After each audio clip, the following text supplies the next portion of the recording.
अस्सलामुअलैकुम, मेरा नाम साकिब उस्मान है और आप देख रहे हैं साकिब टेक कोड चैनल। आज की वीडियो में आपको खुशामदीद कहते हैं। अगर आप मेरे चैनल पे न्यू हैं तो मेरे चैनल को सब्सक्राइब कर लें और साथ ही बेल आइकन को दबा कर ऑल पे क्लिक कर लें ताकि फ्यूचर में आने वाली जितनी भी लेटेस्ट वीडियोज़ हैं आप उनसे आगाह हो सकें। और अगर आपको वीडियो पसंद आती है तो काइंडली लाइक भी कर दें।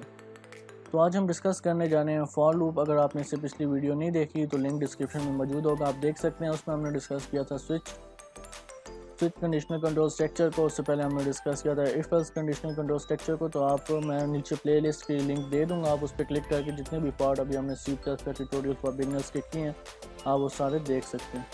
अगर आपको कोई भी चीज़ समझ नहीं आती तो आप मुझे नीचे कमेंट कर सकते हैं, मैं इंशाल्लाह जल्द से जल्द रिप्लाई कर दूँगा। तो फॉर लूप पे जाने से पहले सबसे पहले हम इसका स्ट्रक्चर देख लेते हैं कि इसका स्ट्रक्चर किस तरह है, हम इसको किस तरह लिखते हैं।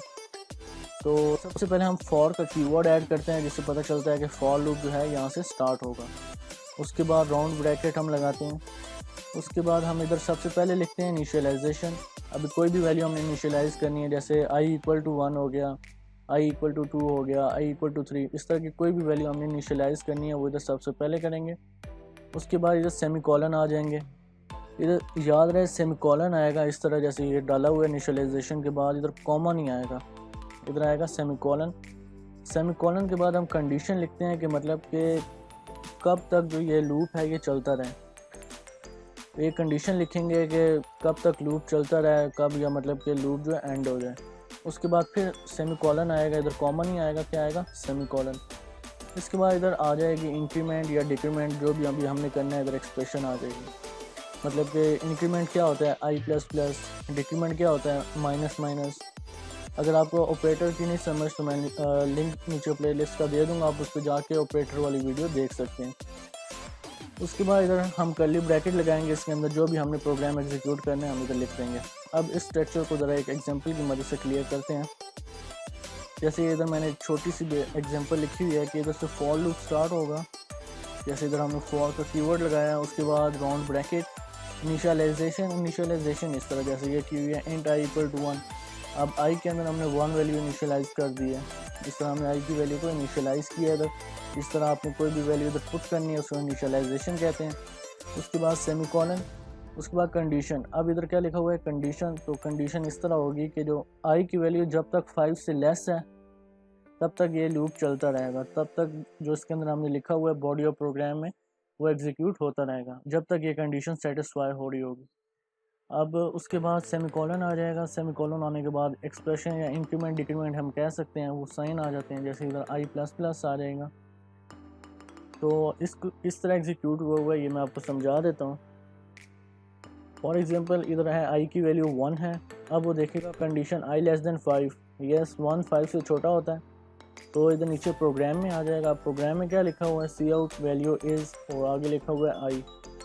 अब ये इन्वर्टेड कॉमर्स के अंदर है वैल्यू इज़, तो ये तो एज इट इज़ प्रिंट हो जाएगा। उसके बाद ये जो आई लिखा हुआ है आई की वैल्यू क्या है 1, सबसे पहले प्रिंट हो जाएगा वैल्यू इज़ 1। तो मैं इधर साथ आउटपुट भी ओपन कर लेता हूँ ताकि आपको ज़्यादा समझ आए इधर से।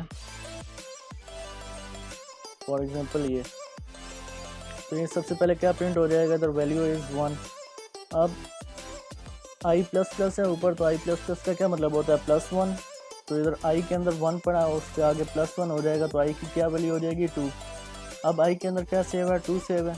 अब इधर वो कंडीशन क्या है आई लेस देन 5, तो 2 लेस देन 5 होता है ना, यस कंडीशन ट्रू हो जाएगी। फिर वो इधर आ जाएगा अंदर, अभी अंदर क्या लिखा हुआ है value is as it is print हो जाएगा और आई की वैल्यू साथ प्रिंट हो जाएगी। आई क्या है 2, तो इधर सेकेंड लाइन में प्रिंट हो गया वैल्यू इज़ 2। अब इसी तरह अभी आई के अंदर 2 है, तो ऊपर क्या लिखा हुआ है इधर तीसरी में आई प्लस प्लस, तो 2 + 1 क्या होता है 3। अब फिर कंडीशन देखी जाएगी, अब 3 लेस देन 5 होता है, यस ट्रू है। उसके बाद वो नीचे प्रोग्राम में आ जाएगा। प्रोग्राम में क्या लिखा हुआ है वैल्यू इज़ और आई की वैल्यू, फिर प्रिंट हो जाएगा वैल्यू इज़ 3। इसी तरह फिर आई प्लस प्लस होगा, अब 3 + 1 क्या होगा 4, 4 लेस देन 5 होता है, यस तो वैल्यू इज़ 4 प्रिंट हो जाएगा। अब आई के अंदर 4 है। अब आई जब इधर ऊपर जाएगा आई प्लस प्लस में, तो 4 + 1 5।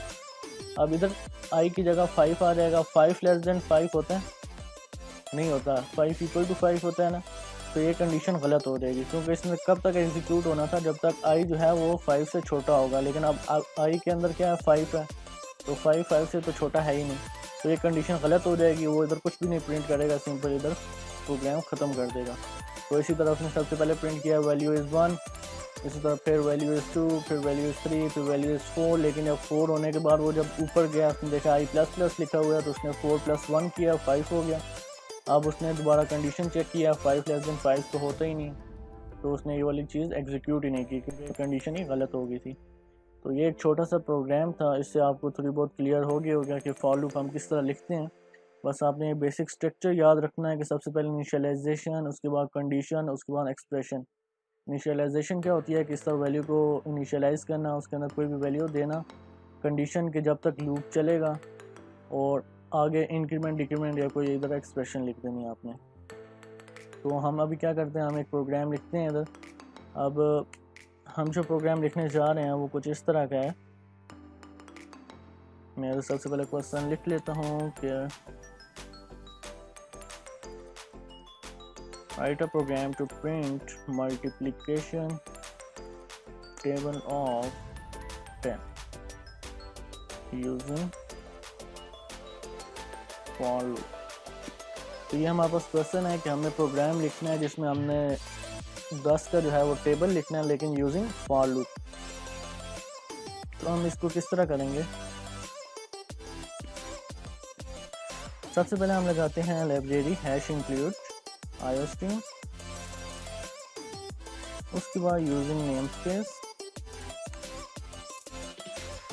std, उसके बाद इंट मेन, यहाँ से मेन फंक्शन का आगाज़ होगा। अगर आपको इन चीज़ें, ये जो बेसिक स्ट्रक्चर है हैश इंक्लूड iostream से लेकर तो नीचे रिटर्न 0 तक आपको इन चीज़ों का नहीं पता है क्या है, तो आप मेरा पार्ट 1 जो है इस ट्यूटोरियल का वो देख सकते हैं, इंशाल्लाह आपको मालूम हो जाएगा। तो अभी हमने क्या करना है, 10 का टेबल प्रिंट करवाना है लेकिन फॉर लूप के ज़रिए। तो हम क्या करेंगे, सबसे पहले इधर लगाएंगे। अब ये 10 का टेबल हम वैसे इफ़ एल्स के ज़रिए भी प्रिंट करवा सकते हैं, लेकिन वो इधर इफ़ फिर एल्स फिर एल्स इफ इस तरह ये चलता जाएगा और ये काफ़ी लंबा हो जाएगा प्रोसेस, मतलब कि ये तो फिर 10 लाइनें हो जाएंगी, तो ये थोड़ा कॉम्प्लेक्स हो जाएगा। फॉर लूप की मदद से हम कुछ ही लाइनों में प्रिंट कर लेंगे।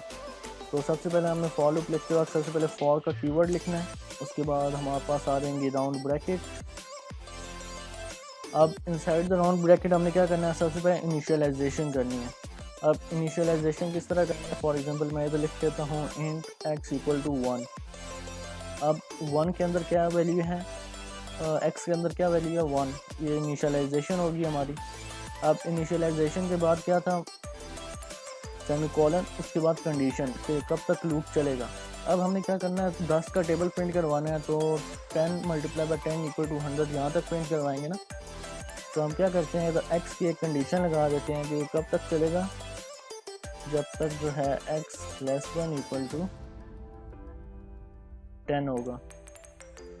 अब x < 10 होगा, मतलब कि जब x की वैल्यू अभी 1 है तो ये चलेगा। जब तक x की वैल्यू 10 की इक्वल या उससे कम होगी, ये तब तक हमारे पास लूप जो है चलता रहेगा, क्योंकि हमने 10 का टेबल प्रिंट करवाना है 10 तक। तो हमने ये कंडीशन लिखी है कि जब तक x की वैल्यू जो है वो 10 से के इक्वल होगी या 10 से कम होगी, तब तक ये लूप जो है वो चलता रहेगा। जब x की वैल्यू जो है 10 से ऊपर चली जाएगी तो हमारे पास ये लूप इधर ही ख़त्म हो जाएगा। तो इधर मैं इंक्रीमेंट कर देता हूँ, क्योंकि जब x = 1 हो, फिर इधर ऊपर आके खुद ही x = 2 हो जाए, फिर इधर ऊपर आके x = खुद ही 3 हो जाए। उसके बाद ये सब चीज़ें लिखने के बाद हमें इधर सिंपल सा प्रिंटिंग की कमांड देनी है।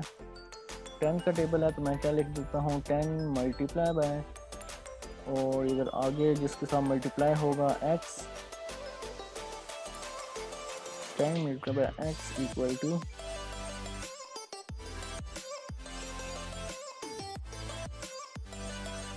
तो इधर लॉजिक क्या होता है, टेबल का 10 स्टैटिक है।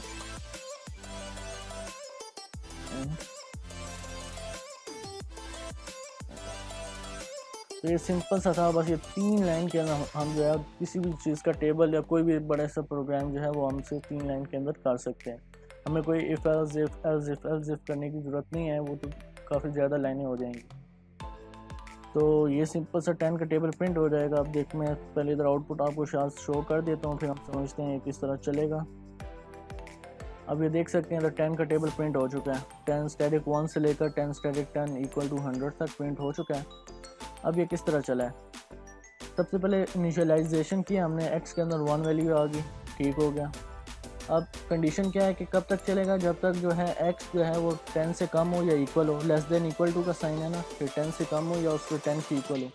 अब 1 x के अंदर 1 है तो 1 10 से छोटा है, कंडीशन ट्रू हो जाएगी, वो इधर अंदर आ जाएगा, बॉडी ऑफ प्रोग्राम है। अब इधर देखिएगा वो क्या लिखा हुआ है, इन्वर्टेड कॉमर्स में लिखा हुआ है 10 स्टैटिक, उसने 10 static as it is print कर दिया, इधर आप देख सकते हैं आउटपुट पे। उसके बाद हमने दोबारा x की वैल्यू प्रिंट करवाई। अब x के अंदर क्या था, 1 था, तो इधर 10 स्टैटिक 1 प्रिंट हो जाएगा। उसके बाद इन्वर्टेड कॉमर्स के अंदर हमने इक्वल टू लिखा है तो equal to as it is print हो जाएगा। अब उसके बाद हमने क्या इधर लॉजिक लिखा हुआ है कि जो 10 है इसको मल्टीप्लाई कर दो x को। अब 10 मल्टीप्लाई बाय x के अंदर क्या है, 1, 10 मल्टीप्लाई बाय 1 इक्वल टू 10, तो हमारे पास इधर इक्वल टू 10 प्रिंट हो गया। अब ये ऊपर जाएगा क्योंकि इधर फिर ख़त्म हो जाता है, आगे कोई कमांड ही नहीं है, तो ये ऊपर चला जाएगा इधर ही। अब इधर क्या लिखा हुआ है, x प्लस प्लस। अब x के अंदर क्या था, 1, और प्लस प्लस का मतलब होता है प्लस 1, तो इधर x के अंदर 1 था तो 1 प्लस 1 क्या हो गया, 2। अब x के अंदर क्या सेव है, 2 सेव है, और इधर कंडीशन क्या है, x less than equal to 10, तो 2 लेस देन इक्वल टू 10 होता है ना, 2 लेस देन 10 होता है, तो ये कंडीशन ट्रू हो गई। अब वो दोबारा इधर अंदर आ जाएगा। अब इधर देखेगा 10 स्टैटिक, इन्वर्टेड कॉमर्स के अंदर लिखा है 10 स्टैटिक प्रिंट हो जाएगा। उसके बाद x लिखा हुआ है तो x की वैल्यू अभी क्या है, अब x की वैल्यू 2 है, क्योंकि इंक्रीमेंट होकर क्या हो चुकी है, 2 हो चुकी है, तो 10 स्टैटिक 2 प्रिंट हो गया है, इक्वल टू का साइन प्रिंट हुआ। उसके बाद लॉजिक क्या लिखा हुआ है, 10 स्टैटिक x। अब x की वैल्यू तो 2 है, तो 10 स्टैटिक 2 इक्वल टू 20, तो इधर इक्वल टू 20 प्रिंट होगा। इसी तरह दोबारा ये ऊपर जाएगा, x प्लस प्लस होगा तो 2 प्लस 1 3 हो जाएगा, 3 लेस देन 10 होता है, ये दोबारा इस तरह प्रिंट हो जाएगा, 10 स्टैटिक 3 इक्वल टू 30। तो इस तरह ये चलता रहेगा। लेकिन फॉर एग्जांपल अब इधर आ चुका है 9, 10 स्टैटिक 9 इक्वल टू 90 प्रिंट हो चुका है ये लास्ट में ना, यहाँ तक। अब 9 प्लस 1 ऊपर होगा 10। अब इधर कंडीशन क्या लिखी है, 10 less than equal to 10, yes 10 equal to 10 होता है, तो ये वाली कंडीशन तो सेट हो जाएगी। उसके बाद ये इधर नीचे प्रिंट हो जाएगा 10 स्टैटिक 10 इक्वल टू 100। अब ये दोबारा ऊपर जाएगा, 10 स्टैटिक 10 इक्वल टू 100 प्रिंट करने के बाद इधर देखेगा लिखा हुआ है x प्लस प्लस, तो 10 प्लस 1 क्या होता है, 11। अब 11 x के अंदर क्या है, 11 है। अब 11 लेस देन इक्वल टू 10, ये तो कंडीशन गलत हो जाएगी, क्योंकि 11 जो है वो लेस देन तो नहीं है 10 के ना, इक्वल है, वो तो ग्रेटर है, तो ये कंडीशन इधर फॉल्स हो जाएगी, तो इधर प्रोग्राम एंड हो जाएगा। तो ये सिंपल सी एक कंडीशन थी। आप इसको वीडियो को इधर ही पॉज करके साथ आउटपुट स्क्रीन से मैच करके आप ये समझ सकते हैं आसानी से कि किस तरह कोड लिखा हुआ है। ज़्यादा मुश्किल नहीं है, अगर आप इसको 1-2 दफ़ा सही फोकस करें तो आपको ये समझ आ जाएगा। तो एक छोटा सा प्रोग्राम था, इसमें हमने सिंपल टेबल प्रिंट करवाया है 10 का, 10 स्टैटिक 1 इक्वल टू 10, इस तरह 10 स्टैटिक 10 इक्वल टू 100 तक हमने टेबल प्रिंट करवाया है। छोटा सा था प्रोग्राम। अगर आपको समझ नहीं आई तो आप मुझे नीचे कमेंट कर सकते हैं, इंशाल्लाह मैं जल्द से जल्द रिप्लाई कर दूंगा। अगर आपको वीडियो पसंद है या आपने कुछ भी इस वीडियो से सीखा है तो आप मेरी वीडियो को लाइक कर दें और मेरे चैनल को सब्सक्राइब कर लें और साथ ही बेल आइकन को दबा कॉल पे क्लिक कर लें, ताकि फ्यूचर में आने वाली जितनी भी लेटेस्ट वीडियोज़ हैं आप उनसे आगाह हो सकें। तो मिलते हैं नेक्स्ट वीडियो में, तब तक के लिए अल्लाह हाफिज़।